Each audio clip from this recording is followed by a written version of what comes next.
नमस्कार दोस्तों, मैं मनोज कुमार यादव आपका फिर से स्वागत करता हूं अपने नेक्स्ट वीडियो में। इससे पहले आपने इतिहास के दो टॉपिक थे। टॉपिक एक था 2 वीडियोज़ में आपके कवर हो गया है इतिहास के स्रोत, और पॉलिटिकल साइंस यानी नागरिक शास्त्र में आप मिडिल स्कूल की आप वैकेंसी देख रहे हैं तो नागरिक शास्त्र कहेंगे हम। उसमें आपको शुरुआत से 3 वीडियोज़ आपको मिले हैं। आज ये चौथी वीडियो आपको मिलेगी प्रस्तावना की। अभी थोड़ा सा व्यस्तता अधिक है, अब कंटिन्यूसली आपको 2 वीडियोज़ डेली मिलेंगे। आज हम बात करेंगे इस भारतीय संविधान की प्रस्तावना की। प्रस्तावना में मैंने पिछली वीडियो में भी कुछ आपको बहुत पॉइंट कुछ बता दिए थे, अगर नहीं देखें तो प्लेलिस्ट में आप जा कर के देख सकते हैं। प्रस्तावना पंडित जवाहरलाल नेहरू जी ने संविधान सभा में प्रस्तुत किया था। मैंने आपको बताया था कि जब संविधान सभा की पहली बैठक हुई थी 9 दिसंबर 1946 को, ठीक है। इसमें अस्थायी अध्यक्ष आपके सिन्हा साहब थे, सच्चिदानंद सिन्हा। 2 दिन बाद जस्ट 11 दिसंबर को फिर से दूसरी बैठक हुई, तो जिसमें राजेंद्र प्रसाद जी को अस्थायी रूप से संविधान सभा का अध्यक्ष चुना गया, और संविधान सभा के संवैधानिक सलाहकार के रूप में बी एन राव जी को चुना गया। इसके जस्ट 2 दिन बाद यानी 13 दिसंबर 1946 को पंडित जवाहरलाल नेहरू जी ने उद्देश्य प्रस्ताव यानी प्रस्तावना को संविधान सभा में प्रस्तुत किया। खाली प्रस्तुत किया है, याद रखिएगा, 13 दिसंबर 1946 को खाली प्रस्तुत किया है, ठीक है, पास नहीं हुआ है। उस पर बहस चली, विचार विमर्श हुआ। उसके बाद 22 जनवरी 1947 को प्रस्तावना हमारी संविधान सभा से पारित हुई। एक बात और जान लीजिए, संविधान सभा में जो भी प्रस्ताव प्रस्तुत होते थे उन सब को एक ही आधार पर पारित होता था। 2/3 या वोट कराकर के, मतदान कराकर किसी विधेयक को पास नहीं कराया जाता था, जब तक कि सर्वसम्मति से अगर न हो किसी पे। जैसे ये 22 जनवरी 1947 को पास हुआ है तो सर्वसम्मति से पास हुआ होगा, किसी एक भी सदस्य ने इनकार नहीं किया होगा।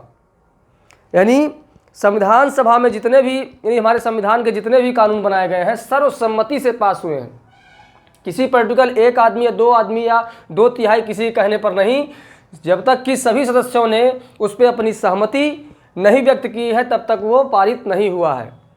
और जैसे मान लीजिए कोई विधेयक प्रस्तुत हुआ, तो संविधान सभा की बात हम कर रहे हैं, तो उसमें विचार विमर्श होते थे, क्या सही है और क्या गलत है। सारी बात पे जो है विचार विमर्श होने के बाद कुछ अगर संशोधन होने लायक है तो संशोधित किया जाता था। अगर संशोधन करने लायक नहीं है, बहुत ज़्यादा गड़बड़ी है, तो उसको रिजेक्ट भी होता था। और अगर सब कुछ जब सही होने के बाद ही वो पास होता था, यानी भारतीय संविधान में सम्मिलित होता था। ये बात क्लियर हो गई। चलिए, सामान्यतः प्रत्येक अधिनियम का, इसको अधिनियम समझिए, आरंभ उद्देशिका से ही होता है जो उसके प्रमुख आदर्शों एवं आकांक्षाओं का उल्लेख करती है। इसका मतलब सिर्फ यही है कि भारतीय संविधान की आदर्श क्या हैं और उन भारतीय संविधान के निर्माताओं की, भारतीय संविधान की आकांक्षाएं क्या थी, वो चीज़ प्रस्तावना में दर्शाया गया है। प्रस्तावना का मतलब हम अपने देश के लिए क्या देने जा रहे हैं, कौन सा कानून बनाने जा रहे हैं, मतलब किस प्रकार का कानून है जो हमारे पूरे भारत देश में लागू हो, किस प्रकार का हमारा संविधान हो। क्योंकि भारत में हर तरह से कई जगह की विविधताएं, कहने का मतलब है कि हर पग पग पर आप उसके बदलाव देख सकते हैं। भाषा के रूप में, धर्म के रूप में, हर प्रत्येक तरह से इतनी ज़्यादा विविधताएं हिंदुस्तान में हैं जिसका आप अंदाज़ा नहीं लगा सकते हैं, हर एक स्तर पर, चाहे भाषा के स्तर पर हो चाहे जिस स्तर पर हो, ठीक है। तो ऐसे देश के संविधान के निर्माण के लिए प्रस्तावना का होना बहुत ज़रूरी था। क्योंकि प्रस्तावना हमें बताती है कि हमारे संविधान की रूपरेखा अंदर क्या, क्योंकि पहले ही पेज पर प्राकथन या प्रस्तावना या उद्देश्य होता है। किसी भी पुस्तक में आप देखेंगे तो उसी तरह हमारे संविधान के पहले पेज पर जो प्रस्तावना है वो ये बताती है कि इस संविधान में क्या है, हम इस संविधान के माध्यम से पूरे देश में कौन सा कानून, किस प्रकार के कानून हम लागू कर रहे हैं, ठीक है। यहाँ तक क्लियर।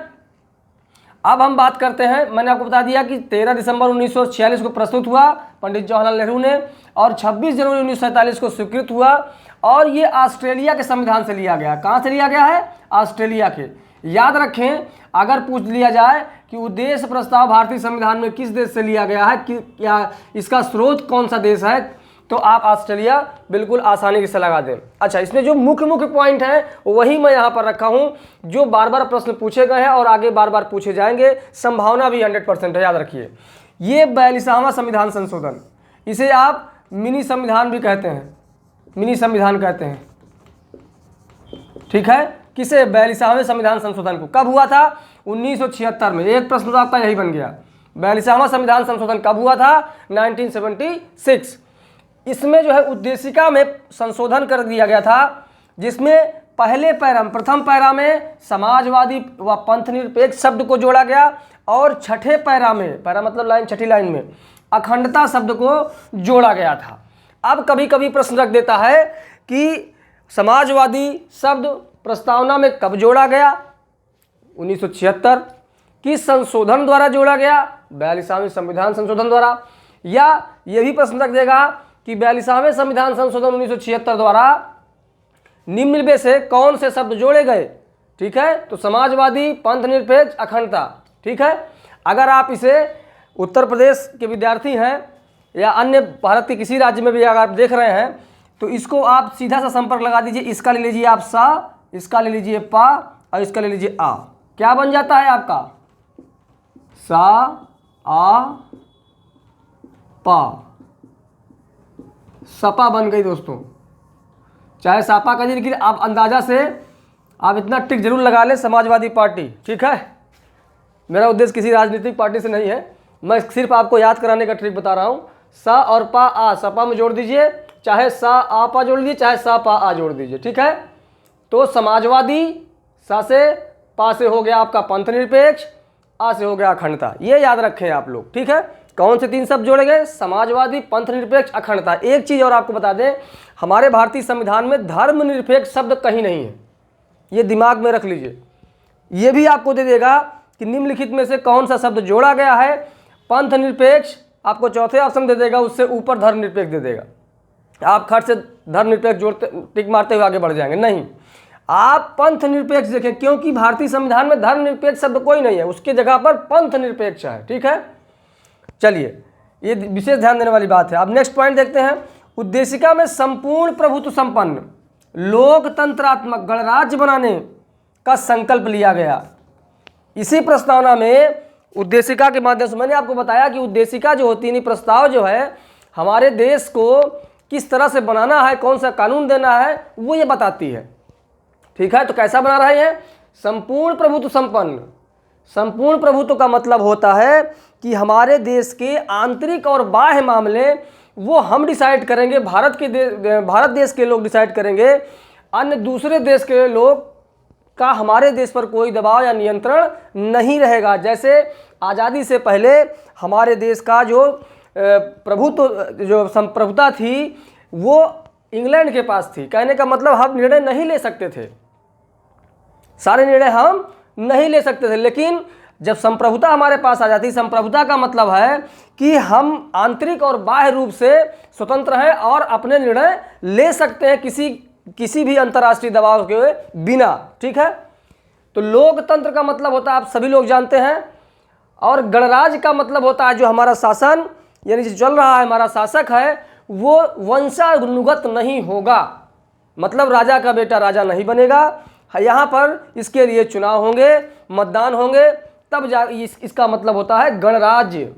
ठीक है, जैसे पहले चलता था उस समय गणराज्य नहीं था। जैसे आप मुगल काल या किसी राजा का राजवंश उठा लीजिए, उस समय राजतंत्र था, क्योंकि लोकतंत्र के साथ अगर गणराज्य है या गणतंत्र है, तब सबसे बेस्ट लोकतंत्र आपको देखने को मिलेगा। बनाने का संकल्प लिया, यहाँ कहने का मतलब एक सीधी सी लाइन, राष्ट्रपति हमारा जो होगा या जो हमारा संवैधानिक प्रमुख होगा, उसका जो है चुनाव होगा, ना कि उसके वंशानुगत उसका शासन नहीं चलेगा। ठीक है, जैसे देख लीजिए, आपके राष्ट्रपति हर 2 साल, हर 2 वर्ष ही, चाहे 5 वर्ष में बदल जाएं, चाहे 10 वर्ष में बदल जाएं, चाहे जितनी बार अपना वो चुनाव लड़ सकते हैं, लेकिन उनके वंशानुगत शासन नहीं कर सकते हैं कि राष्ट्रपति मान लीजिए कोविंद साहब हैं तो उनके बाद उनका बेटा बनेगा, ऐसा कुछ नहीं है। ठीक, क्लियर हो गया? गणराज्य का मतलब, लोकतंत्र का मतलब जनता का शासन, जनता डिसाइड करेगी कि जनता के ऊपर कौन शासन करेगा। ठीक, क्लियर हुआ। अच्छा, व्यक्ति की गरिमा और राष्ट्र की अखंडता, व्यक्ति की गरिमा और राष्ट्र की अखंडता सुनिश्चित करना भारतीय संविधान की प्रस्तावना के अंतर्गत एक संकल्प है।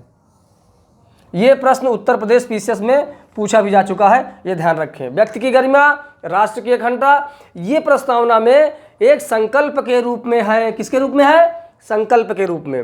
विश्व का प्रथम पंथ निरपेक्ष राज्य संयुक्त राज्य अमेरिका है, याद रखिएगा, पंथ निरपेक्ष राज्य। ठीक, कौन है? संयुक्त राज्य अमेरिका। प्रस्तावना में अब तक मात्र एक बार संशोधन हुआ है।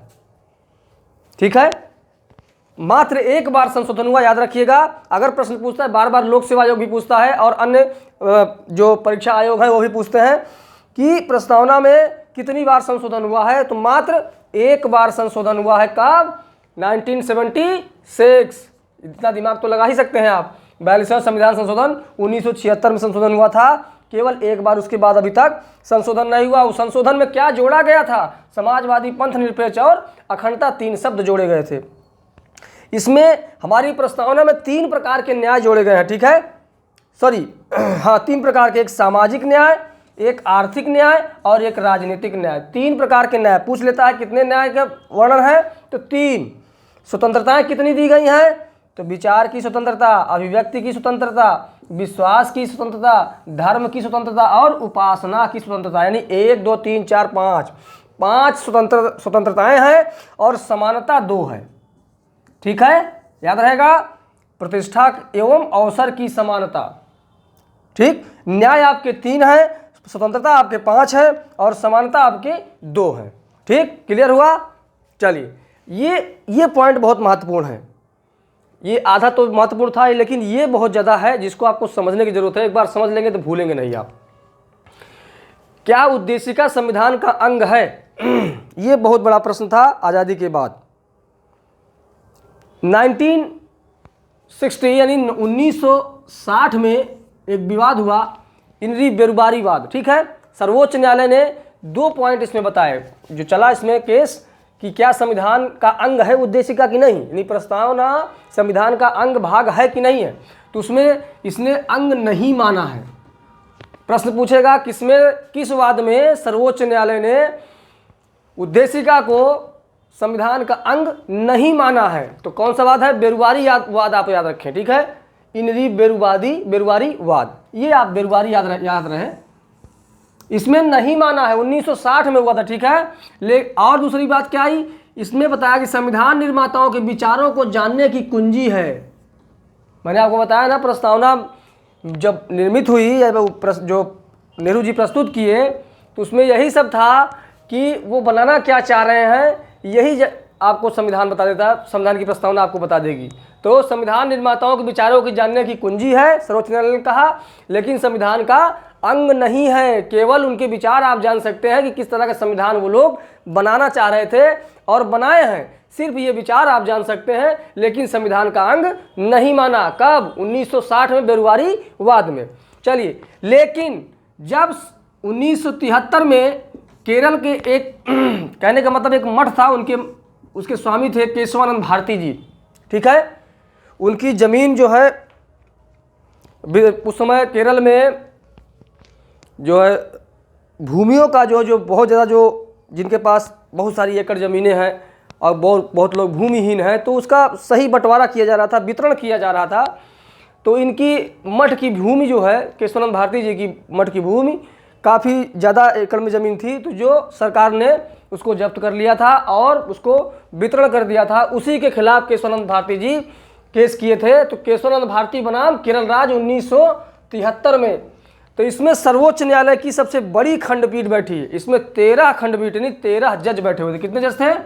13 जजों की खंडपीठ थी। 1-2 नहीं, सबसे बड़ी आज तक की भारत के इतिहास की है कि 13 जजों का पैनल था, यानी सबसे बड़ी खंडपीठ थी, संविधान पीठ थी। ठीक, तो इसमें 1973 में हुआ।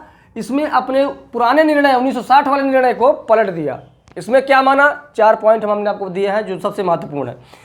इसमें सबसे पहला पॉइंट माना कि संविधान का अंग माना इसमें। ठीक है, यह प्रस्तावना संविधान का अंग है। यह भी एक प्रश्न हुआ कि संविधान का अंग है प्रस्तावना, ये किस वाद में माना गया? सर्वोच्च न्यायालय ने तो केशवानंद भारती बनाम केरल राज्य कब था? 1973 में। ठीक है, इसमें कहा कि इसका वही स्थान है जो अन्य उपबंधों का है।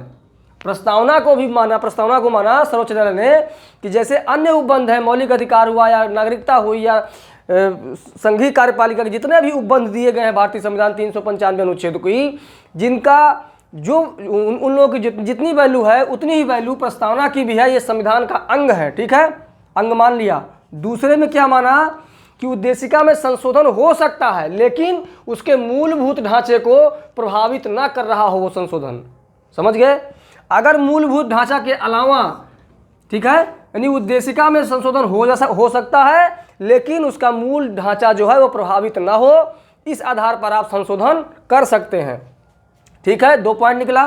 तीसरा पॉइंट निकला कि संविधान के निर्वचन में बड़ा महत्व है। ठीक है, संविधान के निर्वचन में बड़ा महत्व है।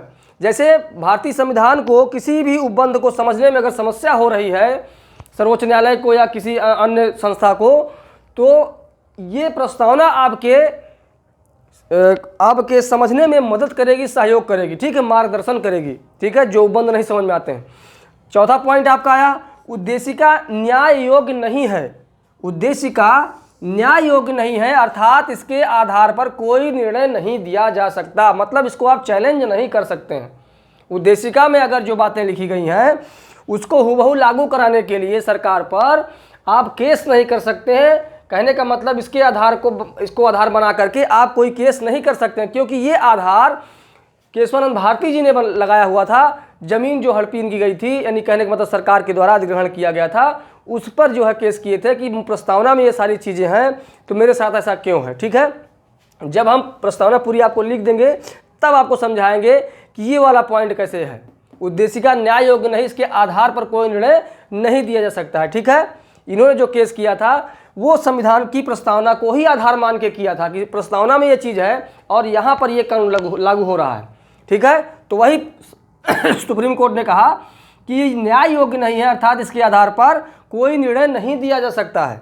ये 4 पॉइंट। पहला, संविधान का अंग है, उसमें संशोधन हो सकता है लेकिन मूलभूत ढांचे को प्रभावित ना करता हो वो संशोधन। और तीसरा, संविधान के निर्वचन में बड़ा महत्व है। और चौथा, उद्देशिका न्याय योग्य नहीं है, इसके आधार पर कोई निर्णय नहीं दिया जा सकता है। ठीक है, ये हो गया आपका संविधान का अंग है कि नहीं। अंग नहीं है बेरुबारीवाद 1960 में, अंग है केशवानंद भारती बनाम केरल राज्य 1973। क्लियर? चलिए नेक्स्ट, न्यायमूर्ति हिदायतुल्लाह ने गोलकनाथ बनाम पंजाब राज्य का मामला था, उसमें उद्देशिका को संविधान की मूल आत्मा कहा। यह प्रश्न बार बार पूछता है। न्यायमूर्ति हिदायतुल्लाह ने गोलकनाथ बनाम पंजाब राज्य में के प्रकरण में उद्देशिका को संविधान की मूल आत्मा कहा। किसने कहा? न्यायमूर्ति हिदायतुल्लाह जो जज थे। ठीक है, किस मामले में कहा? तो गोलकनाथ बनाम पंजाब राज्य। अच्छा, के.एम. मुंशी साहब ने इसके बारे में क्या कहा है? राजनीतिक जन्मपत्री कहा है।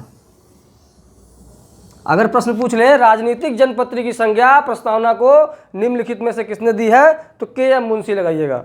ये बिल्कुल ध्यान रखिए, अम्बेडकर जी मत जाइएगा। अम्बेडकर जी ने अनुच्छेद 32 को कहा है भारतीय संविधान की आत्मा संवैधानिक उपचार का अधिकार में। ठीक है, वो आप दिमाग से बिल्कुल इधर उधर मत कीजिए।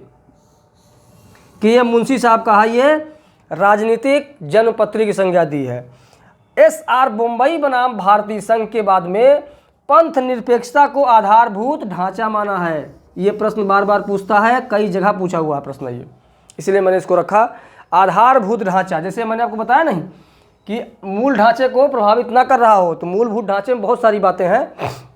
किसी एक वीडियो में आपको बताऊंगा जरूर कि संविधान के मूलभूत ढांचे क्या क्या हैं। तो एस.आर. बोम्बई बनाम भारत संघवाद में पंथ निरपेक्षता को आधारभूत ढांचा घोषित किया है। क्लियर हुआ सारी बातें? और अगर वीडियो आपको ठीक लग रही हो, अच्छी लग रही हो, तो इसे शेयर भी करें और सब्सक्राइब अगर आप नहीं किए हैं तो सब्सक्राइब भी कर लें। अब नेक्स्ट वीडियोज़ में होगा इसके अगले टॉपिक के बारे में, और संविधान के जो प्रस्तावना के बारे में जो बहुत महत्वपूर्ण प्रश्न थे वो मैंने आपको यहाँ करा दिए हैं। आप इसके स्क्रीनशॉट लेना चाहें तो स्क्रीनशॉट ले लें और इसको नोट भी करते चलें। अगर सब्सक्राइब नहीं किए तो सब्सक्राइब भी करें और ज़्यादा से ज़्यादा लोगों को शेयर भी करें। धन्यवाद दोस्तों।